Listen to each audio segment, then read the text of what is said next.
How do we define who we are? Let me tell you a bit about how I grew up and how I realised that the world was symbolic and also literal. So, I grew up the son of a doctor, and when I was in my room, I had Superman wallpaper, and I watched all the Superman films, and I used to dream of flying. Lots of people, everyone dreams of flying at some point, but I literally dream that I was Superman flying through the air. I also had Scooby Doo curtains. I know how funny that seems. And I like to solve puzzles, just like that cartoon, Hanna-Barbera cartoon. Um, I also had very symbolic dreams. Um, I remember when I was in Bedford, we created a song out of all sorts of different dreams that we'd had, and it even was performed at Bedford Corn Exchange by a famous songwriter now. And it was about how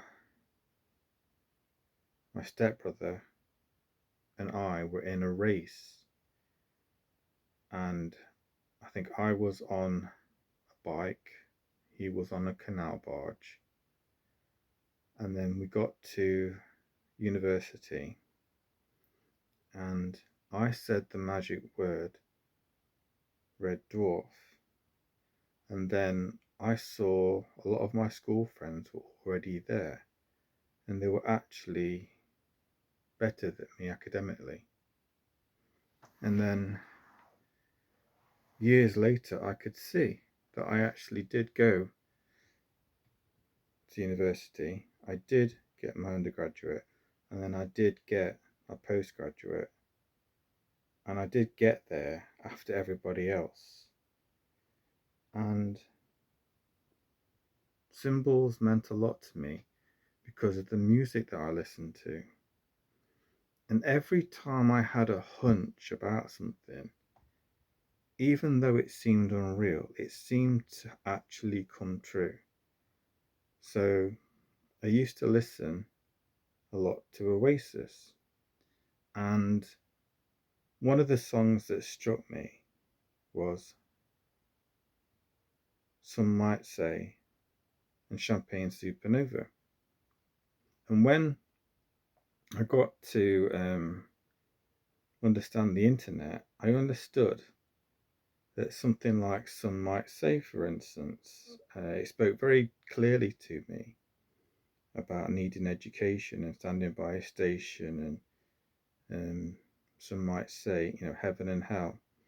It really spoke to me, and then I had a look, and I could see that the cover art for Some Might Say was actually Cromford in Derbyshire. Now, I was born in Derby, so Cromford, Derbyshire is just down the road, right?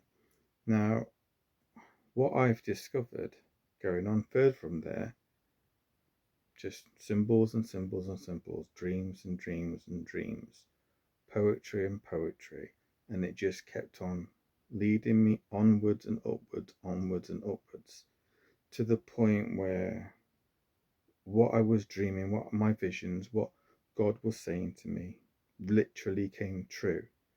These weren't just dreams and hopes, they were real. And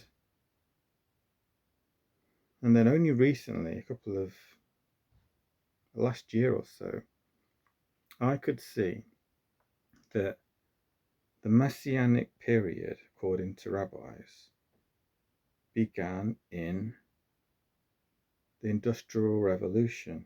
It began the same year as the Industrial Revolution. This is completely alluded to in the 2012 Olympic game ceremony, where you see